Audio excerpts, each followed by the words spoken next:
नगरपालिकाको स्थानलाई हामीले चाहिँ दिने भनेर हामीले भनेको छौँ होइन।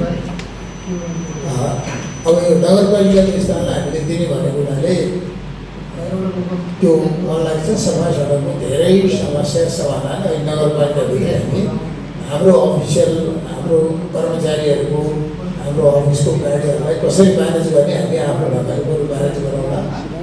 तल पनि सभाहरूमा पनि हाम्रो चाहिँ छ, त्यहाँ पनि हामी म्यानेज गर्न सक्छौँ भनेर हामीले चाहिँ यो कुरालाई अहिले एक्सपेरिमेन्टको रूपमा लानेको छु। अब अन्यत्र अरू व्यवसायीहरूले पनि हामीलाई धेरै टाढा धपालियो, कहाँ भयो, पानी असाध्यै नजिक, घर नजिकै होइन, सारा जिल्लाभरिको सदरमुकाममा आउने जाने मानिसहरूलाई होइन हैरानी हुने ढङ्गबाट हामी आफू खुसी चाहिँ लागु भइरहेको अहिलेसम्म।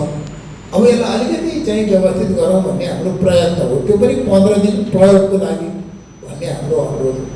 15 दिन, आज 14 दिनमा झरिसक्यो होइन, 14 दिनमा आज हामी हिँडिरहेको छौँ।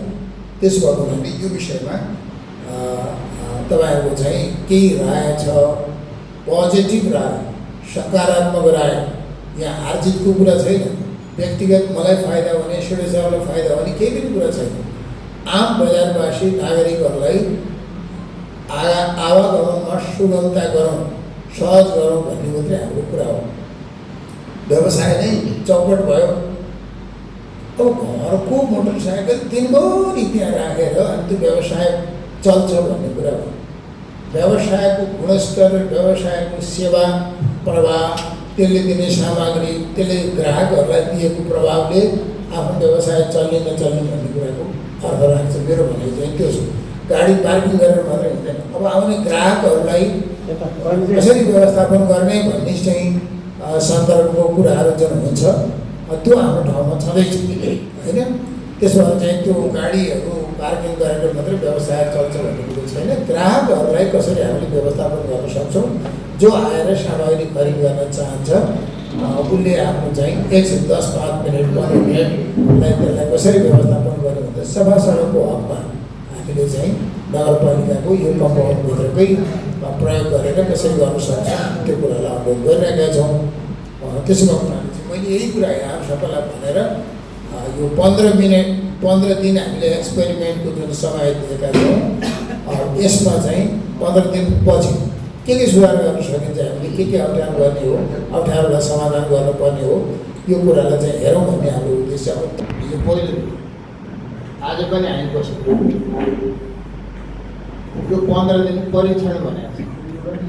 हामी करेक्सन गर्ने अभियानमै तपाईँहरूसँग बसेर होइन।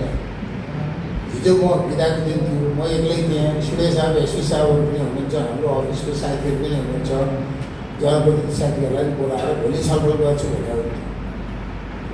यो भनेको पछाडि फेरि हामी हार जितको मानसिकताबाट मात्रै कुरो उठाउने, बल्ल बल्दै नारी ठेलेर अघि र पछि गर्ने, यो चाहिँ कुरा के हो यो मैले बुझिनँ।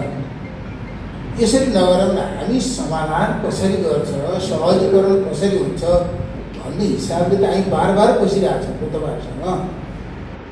यो कुरालाई तपाईँहरूले अनदेखा गरेको, जित्न खोजेको भन्ने अर्थ नलगाउनु।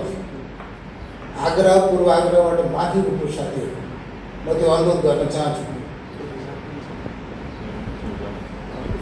अब सिडे साहबले केही कुराहरू राख्नु छ, एसपी साहब भर्खरै आउनुभयो, अर्को एउटा मिटिङमा हुनुहुन्थ्यो होला। एसपी